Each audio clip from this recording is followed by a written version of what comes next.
Do not buy the DJI Mini 4 Pro drone. Watch this video first. Now, looking at these drones, they are very similar. They look pretty much identical, but are they the same? Well, not really. There are some differences between the DJI Mini 4 Pro and the DJI Mini 3 Pro.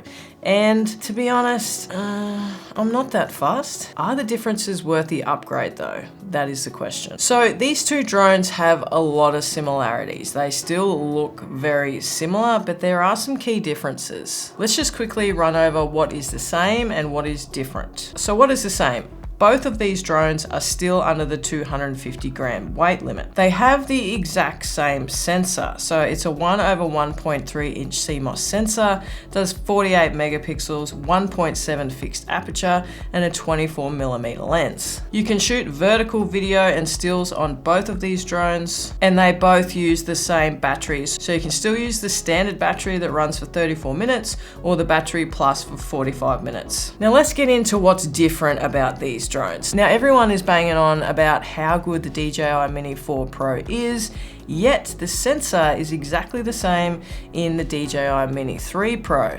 Now DJI have come out and said that they have some advanced processing that's going on in there and some AI technology. This is going to make the slightest difference to your footage. Now you can achieve these same results just by getting your settings correct and using ND filters and using all those little tips and tricks. I really find it hard to believe that you can make a camera better when it's exactly the same sensor. Now let's have a look at the differences. Now the differences is DJI is saying that their ISP is improved, which means there's new processing and apparently making the image slightly better. I'll leave that up to you guys to see what you think on that. One of the big changes that I do actually like is the Mini 4 Pro is now offering 100 frames a second in 4K, whereas the Mini 3 Pro was only doing 120 frames in HD. So that is a big win for the Mini 4 Pro. Another big win for the Mini 4 Pro is it has the added color profiles now. So now you can shoot in D-Log-M and HDL color profiles,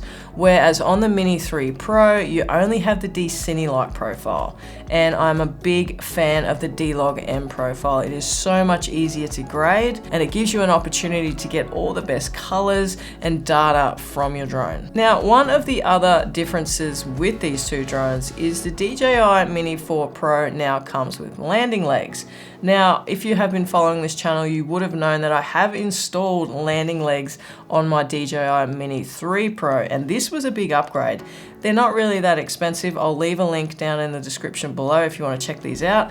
But pretty much what they do is you can strap them onto your Mini 3 Pro and they give you little landing legs. So it's really, really nice feature. And I'm glad that DJI have finally brought this out in the DJI Mini 4 Pro because it was necessary. It's only a little drone. It needs its little legs to take off and land. So when you look at this on paper, there is not a really big difference unless you're really into slow motion or, you know, getting the absolute finest detail from your drone, then you're not gonna really notice a difference side by side of these two drones. Especially if you're a beginner or just a hobbyist, there is no point buying the DJI Mini 4 Pro if you already have the DJI Mini 3 Pro, because the differences are just not going to be significant enough for you.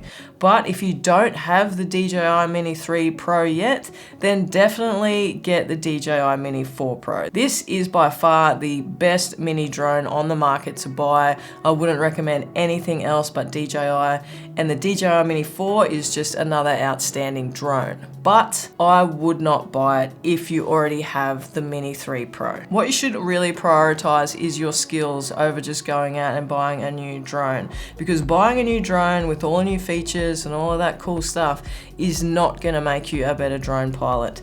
That comes from flying frequently, getting your stick hours up and practicing more. And it also comes down to refining your settings and knowing your drone inside out and knowing how to get the best out of your drone, whether it's how to compose a shot, what drone shots to get, how to edit, what LUTs to use, how to color grade, all that stuff. And that's why I have created a drone course. It's called Drone Creator Pro. I'll leave the link in the description, so click the link if you're keen in making your drone skills exceptional from beginner to pro. Because really, there is no point buying another drone if you don't know how to fly the one you already have. And that's it. I hope you enjoyed the video. I'll see you in the next one. Hooroo.